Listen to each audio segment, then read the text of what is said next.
अस्सलाम वालेकुम। Adam Smith जो पॉलिटिकल साइंस के स्टूडेंट होंगे वो इनका नाम सुनते ही समझ गए होंगे कि फ्री मार्केट सिस्टम इनकी आइडियोलॉजी है।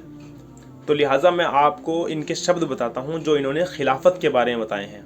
तो इंग्लिश में कुछ इस तरह इन्होंने लिख रखा है कि उस ज़माने की खिलाफत की तारीफ़ लिखी है। मैं एग्जैक्ट आपको वर्ड पढ़ के सुनाता हूँ। तो इन्होंने लिखा है कि द एम्पायर ऑफ खिलाफत seems to have been the first state under the which the world enjoy that degree of tranquility which the cultivation of the science required.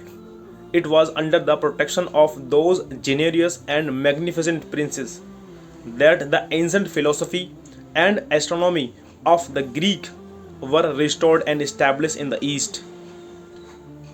That tranquility which their mild and just religious government diffused over their vast empire revived the curiosity of mankind to inquire into the connecting principle of nature.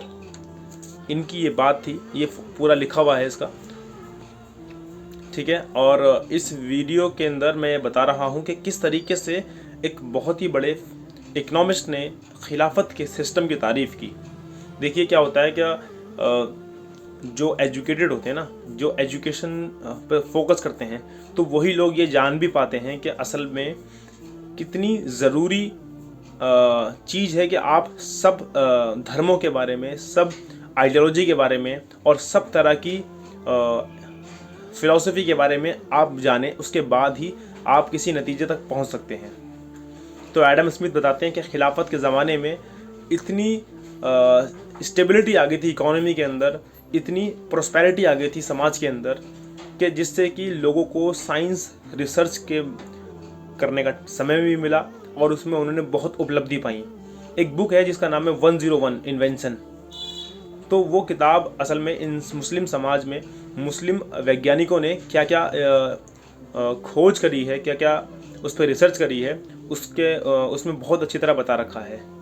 आप एक बार उसे ज़रूर देखें और आप ये पता लगाएं कि एल्गोरिदम कैसे काम करता है। तो ये किसने खोजा? एल्गोरिदम क्या है? अलजबरा क्या है? ये अलजबरा है। ये अलजबर होता है ना, वैसे अलजबरा है ये, ठीक है। और इसके अलावा कैमरा जो है, ऑप्टिकल जो है, ये किसने खोजा और किसने फर्स्ट इंट्रोड्यूस किया? तो असल में क्या है कि हमें अपने बारे में ये अंडरस्टैंडिंग, ये नॉलेज होनी चाहिए ताकि हम ये समझ पाएँ कि जो मुस्लिम फ़िलासफ़र थे, जो मुस्लिम साइंटिस्ट थे, जो मुस्लिम रिसर्चर थे, तो उन्होंने बहुत चीज़ें हमारे लिए, हमारी ज़िंदगी को आसान करने के लिए पहले से बना चुके हैं। तो आप थोड़ा सा जागरूक बने, समझें, और सबके साथ साथ जो हम पढ़ते हैं, रोज़ रेगुलर अखबार पढ़ते हैं, तो अपनी किताबों में भी इस तरह का जहन बनाएं कि हम रोज़ पढ़ें उन्हें और रोज़ सीखें।